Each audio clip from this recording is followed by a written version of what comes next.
열왕기하 20장 12절부터 19절 말씀까지 기록하겠습니다. 그때 발라단의 아들 바벨론의 왕 브로닥 발라단이 히스기야가 병들었다 함을 듣고 편지와 예물을 그에게 보낸지라. 히스기야가 사자의 말을 듣고 자기 보물로의 금물과 상품과 보배용 기름과 그의 군기고와 창고의 모든 것을 다 사자들에게 보였는데 왕궁과 그의 나라 안에 있는 모든 것 중에서 히스기야가 그에게 보이지 아니한 것이 없더라. 선지자 이사야가 히스기야 왕에게 나와 그에게 이르되 이 사람들이 무슨 말을 하였으며 어디서부터 왕에게 왔나이까? 히스기야가 이르되 먼 지방 바벨론에서 왔나이다 하니 이사야가 이르되 그들이 왕궁에서 무엇을 보았나이까 하니 히스기야가 대답하되 내 궁에 있는 것을 그들이 다 보았나니 나의 창고에서 하나도 보이지 아니한 것이 없나이다 하더라. 이사야가 히스기야에게 이르되 여호와의 말씀을 들으소서. 여호와의 말씀이 나를 이르니 왕의 모든 것과 왕의 수장들이 오늘날이 쌓아두었던 것이 바벨론으로 옮겨가되고 하나도 남지 아니할 것이요. 또 왕의 몸에서 날 아들 중에서 사로잡혀 바벨론 왕궁의 환관이 되리라 하셨나이다 하니 히스기야가 이사야에게 이르되 당신이 전한 바 여호와의 말씀이 선함이니라 하고 또 이르되 만일 내가 사는 날에 태평과 진실이 있을진데 어찌 선하지 아니하리요 하니라. 히스기야의 남은 사적과 것까지. 네. 아멘. 오늘 본문의 내용은 바로 우리가 지난주에 살폈던 히스기야가 죽을 병에 걸렸을 때 하나님 앞에 전심으로 매달리며 구할 때 하나님이 그의 간절한 기도를 들으심으로 죽을 병에서 고치실 뿐만 아니라 그의 생명을 15년이나 연장시켜 주시겠다고 약속하시고 그리고 또 그뿐만이 아니라 또한 아수르도 하나님께서 해결해 주실 것이라고 또 말씀하십니다. 당신의 명예를 위해서 내가 너를 위해서 일할 것이다 라고 하시는 놀라운 약속까지 들었던 그 놀라운 은혜 뒤에 있었던 아주 미묘한 시험 하나를 오늘 본문은 기록해 주고 있습니다. 미묘한 시험이라는 표현을 사용하는 것은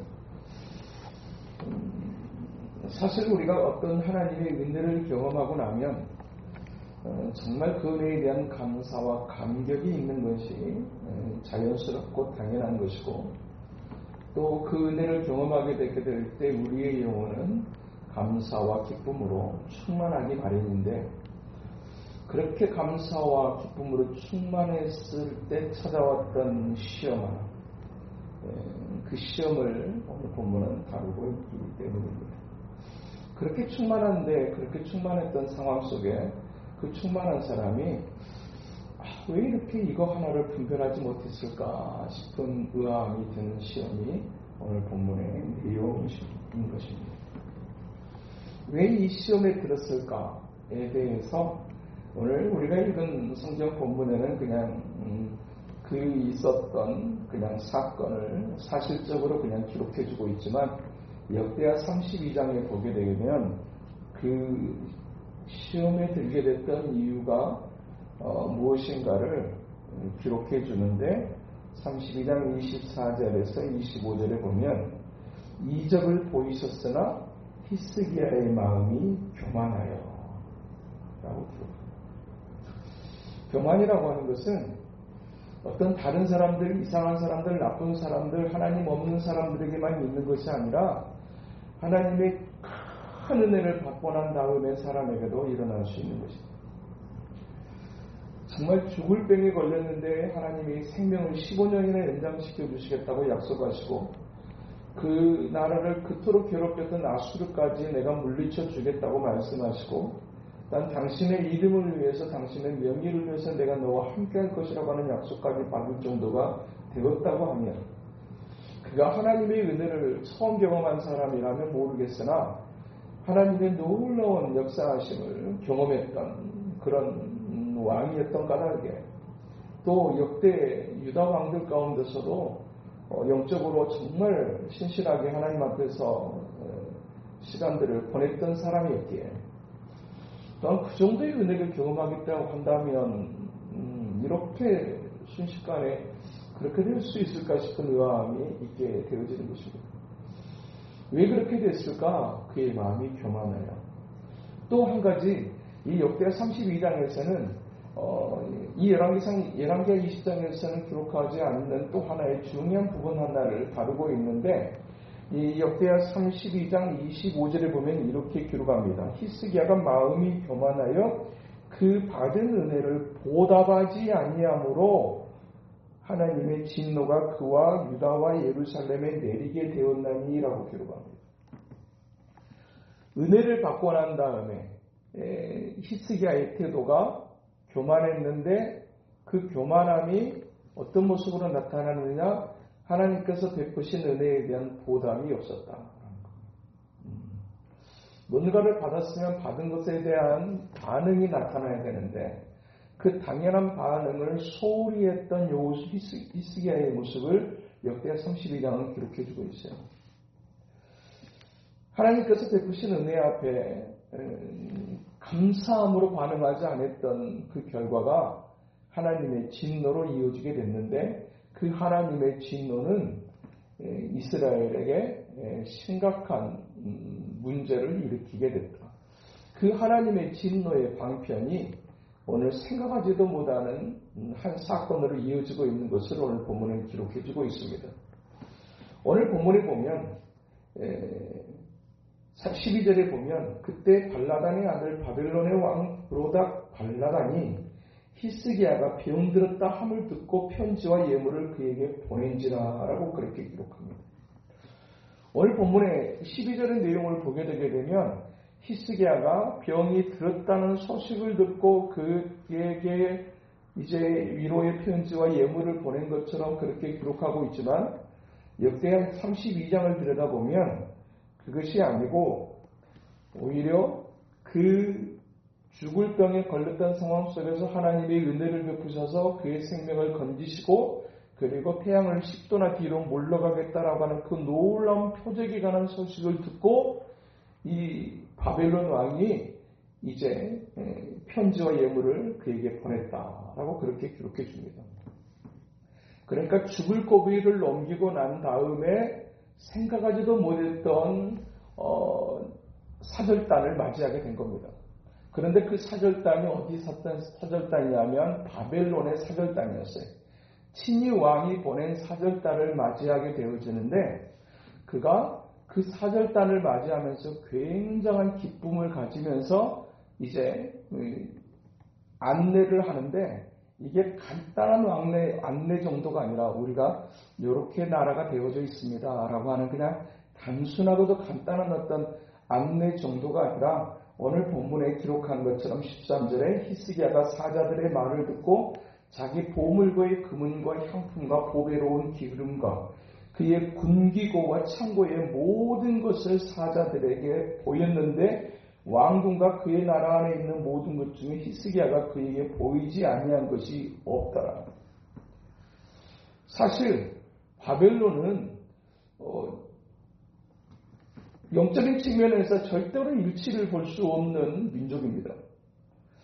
그런데 왜 이 히스기야는 그의 사절단을 단순하게 그냥 감사하는 정도로 맞이하지 않고 그 왕궁의 보물 창고를 다 보여주고 심지어는 군사 창고까지 군기구까지 전부 다 열어서 보여주지 않는 것이 없을 정도로 싹 보여줬을까라고 하는 것입니다. 왜 그랬을까라고 하는 의문이 들 수 있는데 생각해 볼 수 있는 한 가지가 있다면 그것은 사실 하나님께서 히스기야를 고쳐주시면서 약속하셨던 약속 중에는 내가 아수르의 공격으로부터 내가 너희를 지킬 것이라고 하는 것이었어요. 그렇지만 히스기야의 입장에서는 하나님의 약속을 받기는 했지만 히스기야의 입장에서 아수르는 늘 자기를 괴롭게 하고 힘들게 만드는 존재였어요.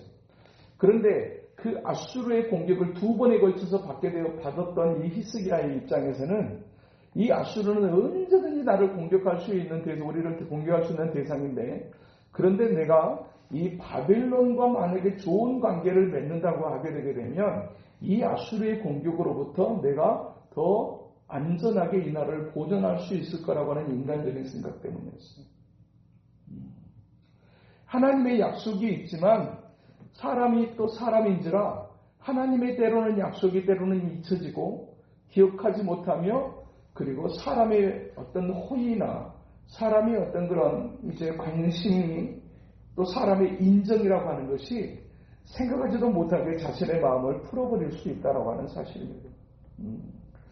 내가 아프고 내가 이렇게 낫다는 소식을 듣고 바벨론의 사람들이 사절단이 내게 찾아왔다. 그리고 이제 그 말은 그 왕이 나를 인정하고 있다라고 하는 것인가? 라고 하는 부분과 함께 또 아수르의 공격으로부터 우리를 지켜낼 수 있는 좋은 동맹국가로서의 가능성을 생각했던 이 히스기야는 소중한 것, 그리고 보여줘서는 안 될 것까지 전부 다 보여줘버리는 그런 우를 범했다라고 하는 사실입니다. 그러면서 동시에 그것은 이제 오늘 본문에 기록한 것처럼 자기 보물고의 금은과 향품과 보배로운 기름과 단순하게 이제 안내하는 정도가 아니라 자기가 가지고 있는 하나님의 주시는 축복, 이 역사를 이 질병으로부터 치유받고 난 다음에 역대하 32장에서는 하나님께서 그에게 복을 주셨다고 그랬어요. 하나님께서 그 약속으로 그치지 않고 그의 삶에, 그의 나라에, 또 그의 왕궁 안에 굉장한 복을 주셔서 이제 굉장히 보배로운 것들이 가득하게 하셨다고 그랬어요. 그러니까 그 하나님의 복을 받고 그것을 자랑하고 싶었던 이 히스기야의 마음을 역대하 32장에서는 그의 마음이 교만하여, 교만이 또한 이제 우리가 두려워해야 되는 한 가지 이유가 있다면 교만은 반드시 방심과 잇댄다. 교만한 게 되게 되면 생각하지도 못했던 방심을 하게 되고, 그 방심은 생각할 수 없는 악수를 두게 할 수 있다는 사실을 오늘 우리에게 말씀해 주고 있습니다. 히스기야가 그에게 자기 보물 창고를 열어놓고 군기국까지 전부 다 열어놓는 것은 결코 악한 의도가 아니었습니다. 악한 의도에서 그렇게 한 게 아니에요. 근데 히스기야의 실패는 방심에서, 교만에서, 분별 없는 행동에서 시작되었다는 사실을 역대하에서는 기록해 주고 있어요.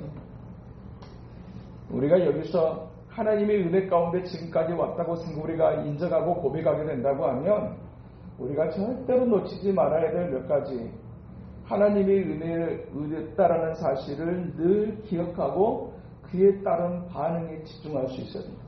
은혜 받은 사람은 어떻게 살아야 되는가? 그 은혜를 인하여서 우리는 어떻게 또한 그 다음을 살아야 되는지에 대한 진실한 중심이 필요하다라고 하는 사실입니다.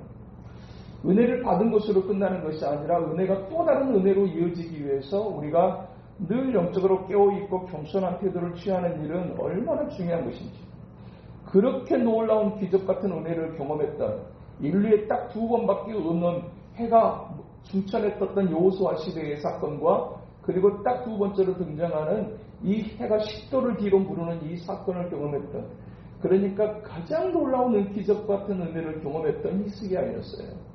그런데 그렇게 놀라운 은혜를 베푸셨지만 우리가 먼저 살폈던 것처럼 그 받은 은혜를 보답하지 아니하므로 진노가 그와 유다와 예루살렘에 내리게 되었다라고 하는 사실입니다. 은혜 받고 난 다음이 또 중요하다라는 얘기입니다. 중요하다라는 얘기예요. 그런 어떤 일들을 딱 저지르고 난 다음에 하나님께서 이사야 선지자를 그에게 보내십니다.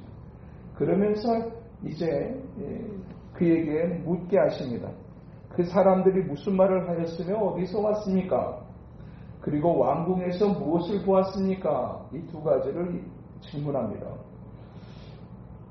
하나님께서 몰라서 선지자 이사야를 통하여 그 말을 듣게 하셨을까? 하나님께서 다 보시고 하셨음에도 불구하고 그 질문을 하게 하신 이유가 무엇일까? 그의 대답을 통해서 스스로 자신의 상태를 직면하게 하시기 위한 거였어요. 그 질문 앞에 그가 대답을 하는데 그 대답하는 모습을 이렇게 이야기합니다. 15절에 보니까 이사야가 이르되 그들이 왕궁에서 무엇을 보았나이까 하니 히스기야가 대답하되 내 궁에 있는 것들을 그들이 다 보았나니 나의 창고에서 하나도 보이지 아니한 것이 없나이다. 개역 성경을 살펴보고 원어를 살펴봐도 원어 성경을 살펴봐도 이 히스기야의 대답 속에서 내가 잘못했구나. 내가 진짜 큰 잘못을 저질렀구나. 그리고 이제 그런 부분에 관한 회개나 어떤 그런 긴장이라고 하는 것을 찾아볼 수가 없었다는 데 문제가 있습니다. 스스로 자기가 지금 어떤 상태에 있는가를 직면하게 스스로 대답을 통해서 찾아보게 하고 싶어 했는데 그는 정작 그 대답을 하면서도 내가 진짜 잘못했구나. 그리고 진짜 내가 뭔가 큰 실수를 저질렀구나라고 하는 이와 같은 영적인 긴장감도 회개도 없는 상태의 대답이 히스기야의 대답이었다라고 하는 사실입니다. 그러니까 그의 마음이 그렇게 큰 은혜를 받고 난 다음에 얼마나 그 은혜를 받았음에도 불구하고 그의 마음이 교만해져 버렸는지 순식간에 영적으로 무뎌지고 식어버렸는지를 우리가 볼 수 있어요. 적어도 우리가 생각하는 어떤 영적으로 이 정도의 은혜를 받으면 이 정도의 반응이 있겠지라고 하는 일반적인 어떤 그런 상태와 정말 대조적인 어떤 그런 모습들을 히스기야를 통해서 보게 되는 것은 우리도 역시 그렇게 하나님의 놀라운 은혜를 고백하는 삶을 살면서도 또 반편으로는 우리가 굉장히 영적으로 그냥 무감각해질 수 있는 그리고 싸늘해질 수 있는 여지가 얼마든지 존재할 수 있다는 사실을 오늘 우리에게 교훈해주고 있는 것입니다. 그 결과가 무엇인가 하나님께서 선지자 이사야를 통해서 이제 16절로부터 18절까지 듣게 하시는데 두 가지를 말씀하십니다. 예루살렘의 모든 당신이 보여줬던 모든 보물들이 전부 다 바벨론으로 옮겨지게 될 것입니다. 그리고 당신의 자손들 가운데에서 사로잡혀서 바벨론 왕궁의 환관이 되게 될 것입니다. 라고 하는 것이었어요. 하나님께서 내 병을 고치셨다. 나를 내 생명을 15년을 연장시켜 주시기로 했다. 그리고 아수르의 공격으로부터 우리를 보호해 주시기로 했다. 하나님의 영광을 당신이 일하시게 했다라고 하는 이 놀라운 자랑, 이 놀라운 간증이 오히려 자신의 인생의 후반에 치명적인 약점거리가 되어줄 수도 있다는 사실입니다. 저는 히스기야의 후반부를 본다고 하게 되면 물론 고쳐지고 생명을 보존되고 15년이 연장되어지는 것도 얼마나 큰 은혜인가. 그런데 이 15년 동안에 도대체 히스기야는 무엇을 했을까라고 하는 것입니다. 이런 어떤 교만한 모습, 그리고 방심하는 모습, 그리고 그로 인해서 그의 후대에 심각한 악영향을 끼치게 되는 모습. 우리는 오래 살면 좋지라고 얘기합니다. 죽을 병에서 고쳐지면 좋은 것이지라고 얘기합니다. 근데 히스기야의 이후의 15년의 세월을 들여다보면 죽기 전에 그 히스기야의 신실했던 그 모습이 그 15년의 세월 속에 하나도 나타나질 않아요. 저는 개인적으로 이렇게 살 거라고 하면 15년의 세월이 무슨 의미가 있을까 싶은 겁니다. 오래 사는 게 복이라고요. 정말 하나님의 은혜 아래에서 하나님이 기뻐하시는 삶을 사는 오래 삶이 복인 것이지. 죽을 병에 고쳐진 것 정말 놀라운 일이긴 하지만 어떤 경우는 차라리 그때 죽어버렸으면 좋았을까. 좀 매정한 얘기일지 모르겠어요. 근데 은혜되게 하지 못하게 된다고 하면 그 남은 세월의 그 시간이 무슨 의미가 있을까? 차라리 히스기야가 당신이 이제 살지 못할 겁니다. 라고 했었을 때 그 하나님의 계획 앞에 그냥 딱 무릎 꿇고 하나님 감사합니다. 여기까지도 하나님께서 나를 향해 주신 거 감사합니다고 그냥 차라리 딱 거기서 끝나버렸다고 하게 되면 나는 차라리 좋지 않았을까 하는 생각이 듭니다. 15년의 세월 동안 뭐 했나? 15년 그 앞에 그 죽을 병에 걸리기 앞까지 그렇게 하나님 앞에 신실하게 몸부림했던 그것이 무색해지는 15년이었어요. 무엇보다도 그 교만과 그 방심으로 말미암아서 당신이 자랑했던 그것이 전부 다 바벨론으로 다 옮겨가게 될 겁니다. 자랑이 도대체 무슨 의미가 있어요? 그의 자랑이 그의 결정적인 실수와 이제 회착이 되고 그것이 오히려 그의 약점이 되어버리고 마는 것을 있다고 하나님께서 은혜를 따로 가는 것을 정말 감사함으로 겸손함으로 그리고 귀하게 여김으로 이것을 잘 관리하는 일도 또 얼마나 중요한 것인지를 오늘 히스기야를 통해서 우리가 발견하게 되는 것입니다. 당신의 자손들이 바벨론의 왕궁에 황관이 되어지게 될 것입니다라는 얘기는 그 사람의 그 실수가 그 다음 세대로 영향을 미치게 될 거라는 얘기를 해주고 있는 겁니다. 실수는 히스기야가 했는데 그에 따른 영향을 그의 자식들이 보게 되는 거죠. 한 사람의 인생은 계속해서 말씀하지만 한 사람의 인생으로 끝나지 않습니다. 내가 하나님 앞에 어떤 삶을 살았느냐가 우리의 자녀들의 삶 속에 미치는 영향이 분명하게 존재한다는 사실을 우리가 기억해야 된다는 얘기입니다. 그런데 오늘 본문의 말씀을 들여다보면 또 아쉬운 한 가지가 있어요. 또 아쉬운 한 가지. 선지자 이사야가 딱 그렇게 이제 말을 하게 되게 될 때 근데 한 가지를 덧붙이세요.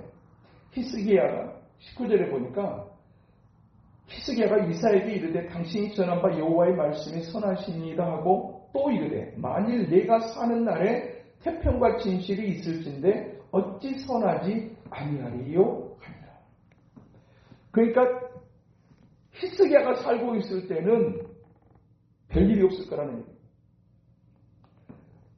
당신이 보여준 모든 보물이 바빌론에 전부 다 창고에 들어가게 될 것입니다. 당신의 자녀들이 바벨론의 왕궁에 환관이 될 것입니다. 라고 하는 이 얘기가 자기가 살아있을 동안에는 일어나지 않을 일이라는 사실 앞에. 그러니까 이게 겉으로는 그냥 하나님의 말씀을 인정하는 것 같지만 너무 아쉬운 한 가지는 내 세대에는 평안하다고 하면 다행이다.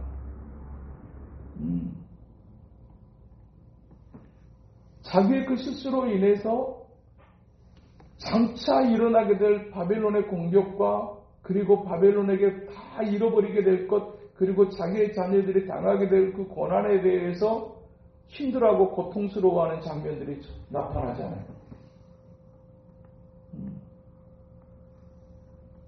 다음 세대를 향한 책임이 보이지 않는단 말입니다. 나만 믿고 그냥 나만 잘 살면 내 때라도 그냥 평안하면 그나마 다행이죠. 그냥 그렇게 끝낼 것이냐라는 얘기입니다. 우리 인생은. 적어도 부모의 세대는 자녀의 세대에 대한 책임감을 가질 수 있어야 된다.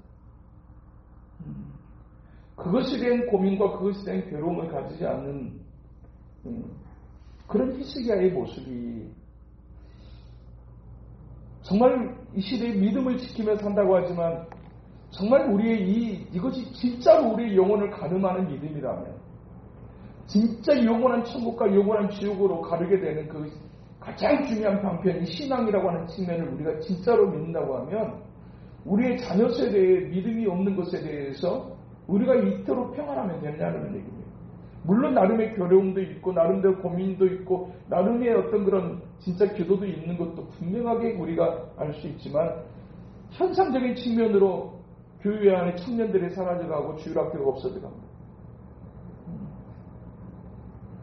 믿음의 1세대를 넘어 2세대를 향해 3세대를 향해서 가는 그 다음 세대들이 안 보이는 이런 교회의 현실 앞에서 그것은 정말 우리가 다음 세대를 향한 진정한 고민을 가지고 있는가라고 하는 부분에 관한 질문들을 던지게 한다라고 하는 사실입니다. 그것이 또한 우리가 이 밤에 하나님 앞에 또한 몸부림 마음에 기도해야 될 일입니다. 나만 천국 가면 끝이 아니고 내 사랑하는 내게 맡겨준 영혼들도 천국 가야 되는 그리고 그것에 대해서 진정한 책임감을 갖는 우리의 태도가 필요하다라는 겁니다. 당장 내 자식에게 좀 돈 좀 남겨주고 땅 좀 남겨주고 집 좀 남겨주고 그것으로 내가 부모의 의무를 다했다고 생각하는 것은 얼마나 인간적이고 세상적인 어떤 부모의 모습입니다. 진정한 그리스도인의 부모라고 하면 진짜 이와 같은 영적인 세계를 믿는 하나님의 사람이라면 우리의 자녀들에게 진짜 남겨야 될 것이 무엇인가? 통장이 아니고 집이 아니고 땅이 아니고 신앙이 아니라고 하는 사실 앞에서 정말 우리가 얼마나 진지한 고민을 해야 되는 위치에 지금 시대 속에 있는가를 우리가 생각할 수 있어야 되겠다라고 하는 도전을 우리가 이 말씀을 통해서 받게 되어지는 것입니다. 또한 이 히스기야를 통해서 우리가 계속 역대 왕들을 열왕들을 우리가 살피면서 반복적으로 이렇게 나타나는 현상 중에 하나는 한때는 그렇게 신실했던 한때는 그렇게 잘했던 왕들이 마지막에 꼭 이상해지는 것을 우리가 계속 보게 되는 겁니다. 심지어는 다윗조차도 심지어는 솔로몬조차도 솔로몬의 후관을 보게 되면 이 사람이 진짜 그런 어떤 놀라운 하나님의 은혜를 경험했던 사람 맞나 싶을 정도 그런 놀라운 지혜를 받았던 하나님의 사람 맞나 싶은 이 사람 진짜 천국 갔을까 싶을 정도로 의심이 들 정도로의 솔로몬의 후방 그의 자녀 세대들의 그 다음 세대들이 완전히 나라가 쪼개지는 결정적인 단초를 제공했던 솔로몬의 모습을 보면서 히스기야도 역시 예외가 아니고 그렇게 자라다가 마지막 15년에 생명연장을 받고 난 다음에 했던 일이 교만이었고 방심이었고 그리고 다음 사대에 엄청난 재물을 넘기는 이 히스기야의 모습을 보면서 지금까지도 하나님의 은혜로 살았지만 죽을 때까지 하나님의 은혜가 더욱 있어야 될 줄로 믿습니다. 그리고 우리 다음 세대에게 진짜 믿음을 유산으로 남겨줄 수 있는 부모의 모습이 되기 위해 오늘도 하나님 우리를 통해서 주 예수를 믿으라 그러면 너와 내 집이 구원을 얻으라 말씀하신 주님 나를 통해서 우리를 통해서 정말 하나님의 은혜가 더 풍성하게 다음 세대로 이어져갈 수 있도록 도와주시옵소서. 영혼을 위해 더욱더 기도하는 우리 모두 될 수 있게 되기를 주님 이름으로 축복합니다. 거룩하신 하나님 아버지 은혜 이후에 찾아왔던 히스기야의 시험을 보면서 오늘 또 하나님의 은혜로 여기까지 왔지만 또한 우리가 다음에 대해서 얼마나 우리가 더 진지하게 겸손하게 깨어 있어야 되는지에 대한 교훈을 받습니다. 우리의 자칫 이어지는 교만과 방심이 상상할 수 없는 엄청난 대가를 치르게 할 수 있다는 사실 앞에 이 밤에도 영혼을 붙잡고 또 우리의 남은 삶을 향해 또 그렇게 하나님 앞에 엎드리며 겸손을 구하는 우리가 될 수만 있도록 하나님 도와주시옵소서. 예수님 이름으로 기도하옵나이다.